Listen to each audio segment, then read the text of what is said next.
कितना बुरा लगेगा कि इतना सीनियर दाढ़ी में इतने बाल सफेद और मैं इसके मुंह पर मार्कर बना के इसको कार्टून बना के खड़ा कर। फिर बाइबल को जुबान लगा लगा कर पेज मत पलटे। ये सब सोचे कि अगर ये आपके साथ हो तो क्या हो। सो प्लीज इतना नुमान भाई डोंट माइंड, इस बात को अपनी जिंदगी में लाजम रखें, क्योंकि जब आप को शौक है एक नए कलाम की आयत को सुनने का, तो साथ ज्यादा नहीं तो मोबाइल से रिकॉर्डिंग ला, घर जाके उस आयत को अपनी डायरी में लिखें, एक पेज बनाए जिसके ऊपर लिखे तौबा, आगे लिखे पैदाइश, आगे लिखे निजात, और उनके ऊपर उन आयात को लिखे ताकि आपको कभी मुश्किल ना हो कुछ ढूंढने की। 11,179 चैप्टर्स है और 11,189 मतलब वो उसको क्या 99 आयात है इसमें। तो आपकी एक शायद अगर आप लिखना चाहें तो आप सिर्फ इतना लिखते हैं कि रोमियो उसका इतना बाब इतनी आए तो उससे भी काम हो जाएगा। लेकिन प्लीज बाइबल को रंग बिरंगा मत करें, क्योंकि कलर्ड बुक तो है। तो मेरे ख्याल से नुमान भाई समझ गए। जी जी जी आगे है, गर्ज जैसा एक गुनाह के सबब से वो फैसला हुआ जिसका नतीजा सब आदमियों की सजा का हुक्म था। Hallelujah hallelujah. अब वो कौन सा गुनाह था कि सब आदमियों को उसकी सजा मिली? कोई सोच सकता है? और ये तेरा कोई मुश्किल जवाब भी नहीं है। कौन सा गुनाह था जिसकी वजह से तमाम आदमियों को सजा मिली? खुदा की नाफरमानी जो अदन में हुई, बागे अदन में, उसकी वजह से तमाम बनियो इंसान पर सजा हुई। फिर क्या हुआ? वैसे ही रास्तबाजी के एक काम के वसीला से सब आदमियों को वो नेमत मिली जिससे रास्तबाज कहकर जिंदगी पाई। हालेलुया। आज का कलाम इस चीज को जानने में है कि जो हम मिस्टेक्स करते हैं, जो हम गलतियां करते रहते हैं, फिर हम उस गलती में आदम के फर्जंद बनते हैं, उसकी गलती में शामिल होते हैं। आदम ने गलती की, फिर उसकी नस्ल ने भी की, फिर गलती पर गलती हुई। अगर इतनी ही नेकियां थी तो मेरे अजीजों पूरी दुनिया गर्क कर दी और सिर्फ 8 लोगों को खुदा ने बचाया। छोटी सी बात नहीं अगर आप इसको सोचें कि सिर्फ 8 ही लोग थे, क्योंकि वो रास्तबाज थे, जो खुदावन के हुक्मों पर अमल करता है, जो खुदावन के साथ चलता है, जो अपनी जिंदगी को उसके अहकामात के साथ जोड़ देता है। मेरे अजीजों सब कुछ खत्म हो जाएगा लेकिन वो बच जाएगा। सब कुछ खत्म हो जाएगा और वो बच जाएगा। क्यों? क्योंकि वो खुदावन के साथ चलता है। हमारे पास और आपके पास दौलत बेशुमार, लेकिन मेरे पास अगर लाखों रुपया हो तो मैं अपनी छोटी बहन से बहुत प्यार करता हूं, अपनी मिसेस से भी करता हूं। लेकिन अगर मेरे पास करोड़ों हो और मैं अपनी बहन को या अपनी मिसेस को ठीक नहीं कर पाता, तो क्या उसे 1 करोड़ रुपए की कोई कीमत है? अगर माँ के सामने इतना ढेर पैसों का लगा दो और उसे बोलो अपना बेटा बेच दे, तो कोई माँ होगी जो अपना बेटा बेच दे। लेकिन मेरे अजीजों, हमारे खुदावंद यीशु मसीह ने अपना लहू देकर अपने जिस्म पर एक कम 40 कोड़े खाए ताकि हम सबको रास्तबाज ठहराए, हमारी जिंदगियां उसके बातों पर चले। लेकिन अजीब बात यह है, हम उसे फिर बेच देते हैं। हम उसे फिर बेच देते हैं। जब हमारी जिंदगी के हालात बदलते हैं, हम उसे बेच देते हैं। वो फिर हमें बचाने के लिए निकलता है, हम फिर बेच देते हैं। वो फिर बचाने के लिए निकलता है, हम फिर बेच देते हैं। अब आप सोचते होंगे कि मैं तो भैणों की मीटिंग च जानी, मैं तो बेचे ही नहीं, मेरे तो गैर जबान उतर आई है, मैं खुदा को कहना बेचे, मैं तो ब्लेसिंग्स पा रही ने, मैं शिफा दे रही हूं, मैं किवें बेच सकता? छोटी सी बात लेकिन सोचने वाली। मुझे तो ये सब कुछ बेच दिया तो भाई साहब ने फिर भी सानू सुनाता है, या जरा सुन रहे हैं चाहे सज्जे खब्बे, इन्हें फिर भी क्या था, असि बेच देने, मैं इंक्लूडिंग मी, मैं अपने आप को भी इसके अंदर काउंट करता हूं, क्योंकि हमारे दिलों में मोहब्बत नहीं। रिश्तों की जुबानें बोलो, चाहे कुछ भी कर लो, लेकिन अगर मोहब्बत नहीं तो तुम ठनठनाता पीतल और झनझनाती झांझ। मतलब अब यहां पर बात आती है कि हम सब गैर जुबानें बोलते हैं, तो फरिश्तों की जुबानें हैं, वो जाने और वो जाने, लेकिन दिल में नफरत। मेरी मां जड़ी है ना, वो कभी मेरी सुनती नहीं, नू गैर जुबान बोल रही है और उस सास बारे से बुरा कह रही है, भरजाई गैर जुबान बोल रही है, वो भी गलत कह रही है, बाप पुत्र रात को बैठ के खुल के दुआ कर रहे हैं और जो मुंह चाह रहे हो गैर जुबान च बोल रहे हैं, लेकिन जो बाप ने डांटे तो कहता है बोलता ही रहता, बल्कि दिल च दो गाला भी काटता अपने प्यो ओदे बारे च की कहो, क्योंकि वो झनझनाता पीतल और ठनठनाता। हमारी जिंदगी में ये बात बहुत अहमियत रखती है। अपनी लाइफ में इन चीजों को याद रखें। आप अपनी ब्लेसिंग्स को खो देते हैं।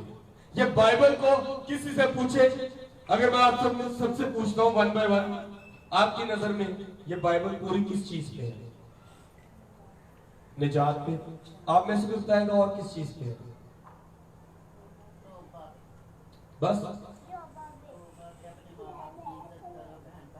ये बाइबल आप सोच नहीं सकते, ये आपकी पूरी जिंदगी है। हम सिर्फ इस चीज को सोचेंगे कि ये निजात है। मैं कहता हूं निजात विदाउट मोहब्बत कुछ भी नहीं। अगर आपने निजात हासिल की और आपके दिल में किसी के लिए फतूर है, फायदा, उसने एक ने गलती की, पूरी दुनिया ने सजा पाई। एक शख्स, घर का एक बेटा मोहल्ले में लड़ता है, बेचारा बाप थाने जाता है, भाई भी थाने जाता है, बल्कि कभी कभी ऐसा होता है कि पंचायतों में बैठकर, पांव में बैठकर माफी मांगनी पड़ती। गलती किसने की? एक बेटे ने, और सजा पूरे खानदान ने पाई।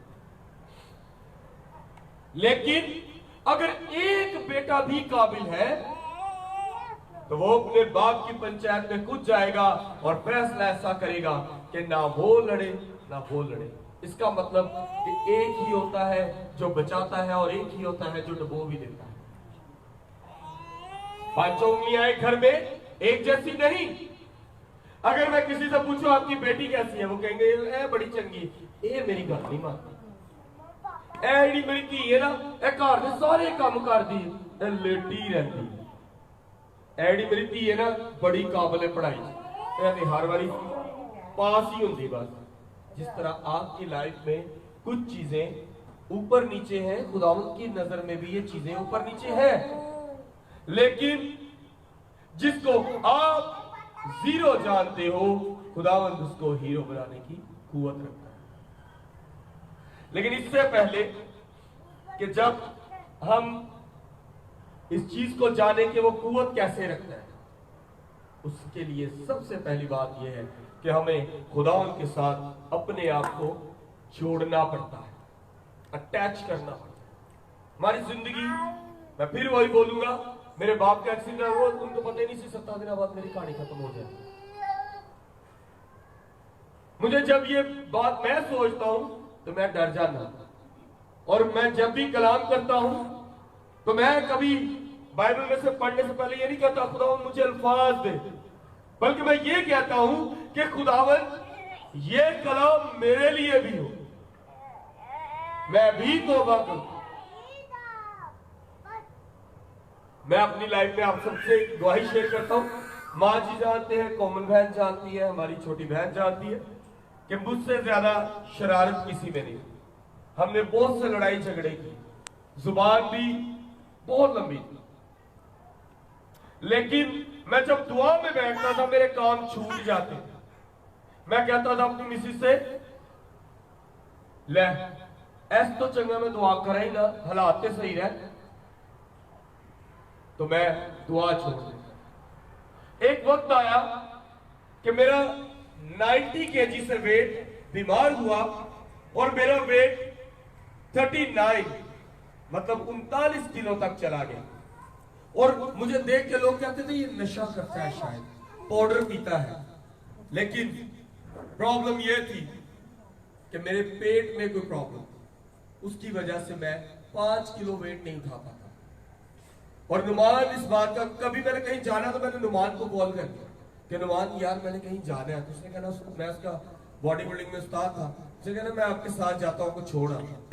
यहां तक उसने मेरी हेल्प करनी, कभी कभी टाइट हालात में उसने मेरी माली हेल्प भी की। लेकिन जब मैं हॉस्पिटल में था तो एक दिन ऐसा आया कि मेरे पास 10,000 जेब में था, लेकिन एक दिन ऐसा था कि हॉस्पिटल में मेरे पास सिर्फ 300 और 700 रुपए की मेडिसिन आती।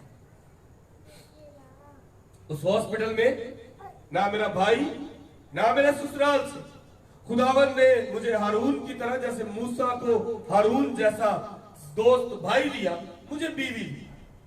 उसने 7 दिन वहां रही, मेरी तमारदारी की, लेकिन एक दिन ऐसा आया कि मेरी जेब में पैसे ना थे। मैंने खुदावन से कहा कि बाप मैं किसी की मदद नहीं आज तक करता था, अगर करता था तो भूल जाता था, लेकिन अब मैं दिल से करूंगा, किसी की मदद करूंगा और नेक कामों के लिए निकलूंगा।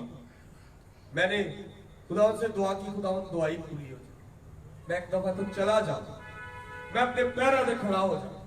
ऐसा ही हो, मैंने वहां हमारी उसी दिन किसी एक बहन, वहां पर उन्होंने देखा कि एक पास्टर साहब को उन्होंने बुला के दुआ करवाई थी।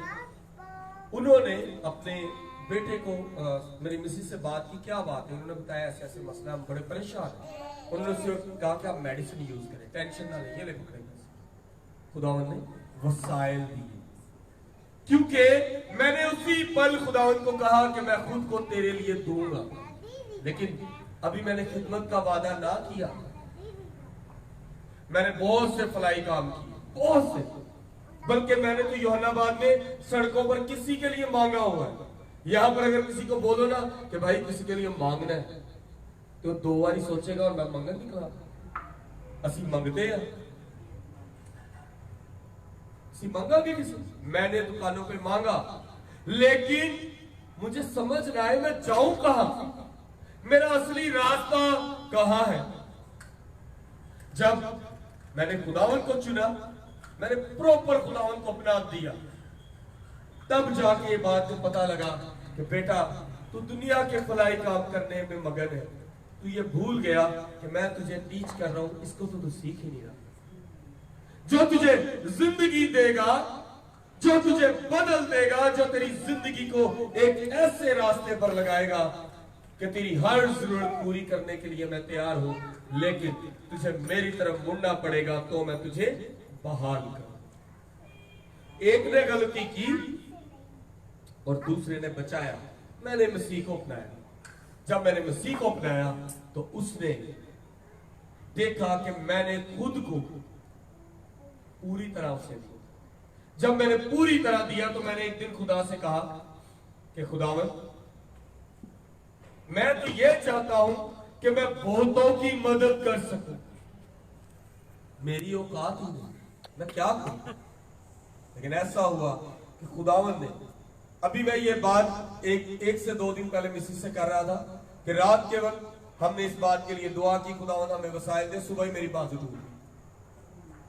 मैं घर आया तो मेरी लोगों की मिसिस अगर किसी बंदे की बात करते पहले बुढ़ी रो पेगी या भैन भरा रो पहले, मेरी बुढ़ी हंस यदि ये क्यों है? मैं क्या सरकार कुछ भी नहीं, बाजू टूट गई।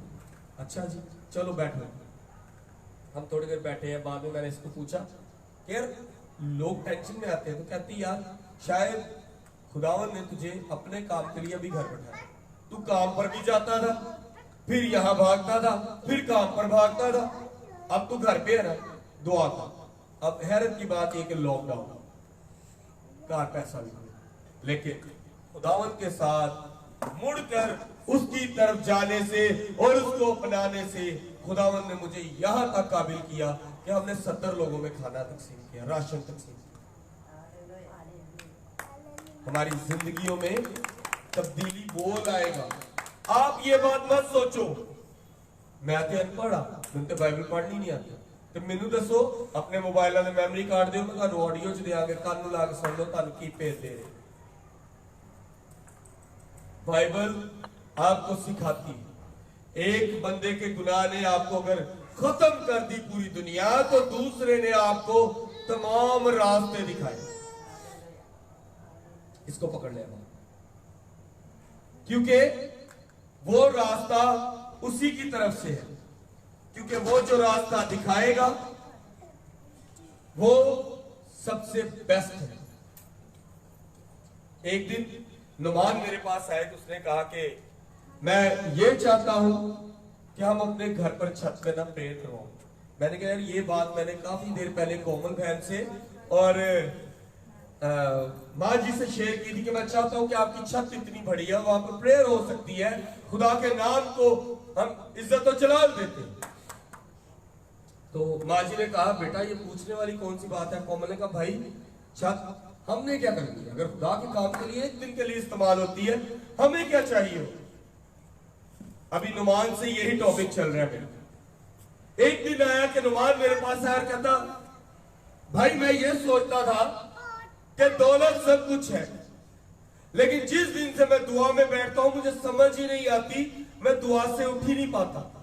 मैं 3-3 घंटे दुआ करता हूं, लेकिन मेरे अजीजों एक बात बोलूं, अभी भी उसकी ब्लेसिंग थोड़ी सी दूर है, अभी भी उसकी ब्लेसिंग उससे थोड़ी सी दूर है। इसी तरह आप लोगों की भी ब्लेसिंग आपसे चंद कदम आगे। उसकी वजह क्या है? मुत्तफिक होना। मुत्तफिक होना हालेलुया। बाइबल मुकद्दस में बड़ी खूबसूरत बात है कि आप जहां 2 या 3 मुत्तफिक होकर एक कोई गल नहीं दुआ यकीन और एक ही बात के लिए दुआ है नहीं। मिसिस कवे मैनू नवा घर मिल जाए, बंदा दुआ मंगन दे मैनू गड्डी मिल जाए, ना गड्डी मिलेगी ना घर मिलेगा। जिस बात पर और वहां में लिखा है पहले ढूंढो तुम उसकी बात चाहिए तो ये सारी चीजें तुमको मिलती जाएंगी। अगर ये आप पूरी आज पढ़ेंगे तो उसके लास्ट में बड़ी खूबसूरत बात, मुत्तफिक होना सीखे,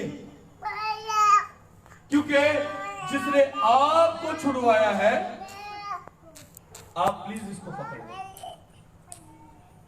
गोद में उठा लिया, क्योंकि जिसने आपको और मुझ जैसी नाचीज को छुड़वाया वो आपको सब कुछ देने में कादिर है। लेकिन हमें इस बात का यकीन रखना होगा, हमें इस बात का यकीन रखना होगा कि रास्तबाजी के लिहाज से एक शख्स ने हमें बचाया है और हमें उसकी बात माननी है। हम वो बुरी औलाद ना बने कि जो थाने फड़े जाइए तो असि मां प्यो दे के तरले कर रहे हैं, मां मैनू छुड़ा ले, अबू जी छुड़ा लो, अगली बारी कुछ नहीं करांगा।